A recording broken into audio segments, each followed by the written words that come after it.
सावथुनल' दोननो नागिरो नों सासे राजनिति लिडार जानानै माब्लाबा बड'लेण्डखौ नांगौ बुंफेरदोंमोन बड'लेण्ड जायासो बुंदोंमोन नोङो गुबुन समाजनि भट मोननो थाखाय गादि सेजाननि गिग्रा राजनितिक लिडारसो नोङो जेराव थाखा मोनो सावथुना नंगौ बेखौ जों सिमान लानांगोन बा स्केर खालामनांगोन जोंनि हारि दानायाव बा जोंनि सोमावसारनायनि गेजेरजों जि बाथ्राफोरखौ जों बुंबोदों बुंनो थाङोबा राव हारिमु थुनलाइ जौगानायनि बाथ्राफोर सोलोंथाइ जौगानायनि बाथ्रा बावहाय हारिखौ दावगाहोनायाव बा हारिखौ महर गोजों खालामनायाव हारिमुवाबो बा सावथुनाबो जे गिदिरथार मोनसे बिहोमा होयो बेखौ जोङो गनायनो गोनां आरो जोङो बेखौ फोथायनांगोन मानोना सुबुं समाजनि गेजेरावहाय माखासे बाथ्राफोर जाय बाथ्राफ्रा जों मोनथिया जासेनो जाखोमानानैबो थायो बेफोरखौ थुनफावथिनायनि गेजेरजों बिदिनो आखुथाइ सोरजिनानै बे आखुथाइनि गेजेरजों समाजावहाय जोंनि गेना गोरोन्थिफोर जोंनि मावनाय दांनाय जानाय थानाय बायदिसिना बे बाथ्राफोरखौनो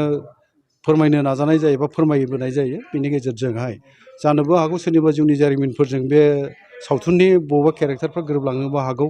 आखलफ्रा गोरोबलांनोबो हागौ आरो बे गोरोबलांबाय बायोबा गोरबोफ्रावबो नाङो गोरबोआव नाङो आरो जोङो बुंनो थाङोबा सावथुननि गेजेरजों माखासे जोंनि समाजनि खुथिनाथि जेंना जेथो माखासे जि मोनसे हालोदफोर थासारिफोर बिनि सायाव जेराव बानायनाय जायो बिनि गेजेरजों जोंबो माखासे सोदांनायनि जोंनि आखल आखु सोदांनायनि बाथ्रायानो जा जोंनि माखासे जानाय थानायनि हारिमुनि माखासे गोनांथार बाथ्राफोरखौ बिनि गेजेरजों जोङो सोलोंनोबा मिन्थिनोबो खाबु मोननाय जायो आरोखि ओंखायनो सावथुनखौ जोङो जोंनि बर' हारि दानायनि मोनसे गोनांथार बाहागो होननानै जोङो सिमान लानांगोन आरो उननि समफ्राव जोङो सावथुननि गेजेरजों आरो साबसिन हामसिनैहाय बोरै जोंनि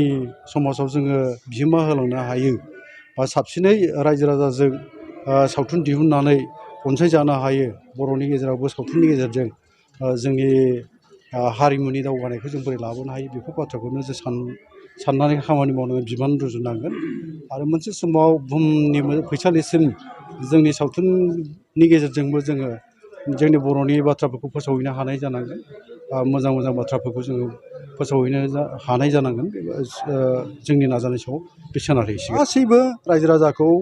आङो बर' कसारि अनसाय गावहाय खुंथायनि गाहाय मावफुं सोद्रोमा जानानै बेखौनो खावलायनो लुबैयो खर' गंग्लायै जे नोंगौ थारैनो बे आगर गैयै आर'नाइ जायखौ आर'नाइ प्रडाक्सननि गेजेरजों फोसावनाय जादों बे सावथुनखौ जोंनि साफ्रोमबो बर' रायजोआ अनसायनांगौ नायनांगौ थुलुंगा होनांगौ जोंनि गेजेराव राव हारिमु जौगानायनि जि बाथ्राफोरखौ जोङो सावरायखायो बे हाबाफारिया जाहाथे जाफुंसार जायो इयुनाव बर' हारिखौ बुहुमाव मोनसे गेरेमसा हारि दाहैनो हायो बेबो मोनसे बाहागो बेखौ साननानैहाय बेखौबो मोनसे पार्ट बा बाहागो साननानै जों खामानि मावलांनि आरो रायजो राजाया थारैनो अनसायगोन आंहा फोथायनाय दङ आरो अनसायनांगौ आरो नायनांगौ बेखौ आंनि खावलायनाय थाबाय सार आरो आंनि बिबुंथियाव बुंदों साननाया दङ मोजां साननाय दं मोजां मोनसे साननायखौ मोगथाङाव महर होनांगौ रांखावरिनि बाथ्रा फैयो ओंखायनो इयुनावहाय रां मावजानि गेजेरजों गोबां रां फैयोबा जोङो बेनि सायाव थाबैनो माबा मोनसे मोजां रादाब होनो नाजागोन रायजो राजानो बर' कसारि मोनसे गावनि खुंथायनिफ्राय बेखौ नोंथांमोननि बे गुसुङै आं बेखौल' फोरमायनो गोजोन्थों।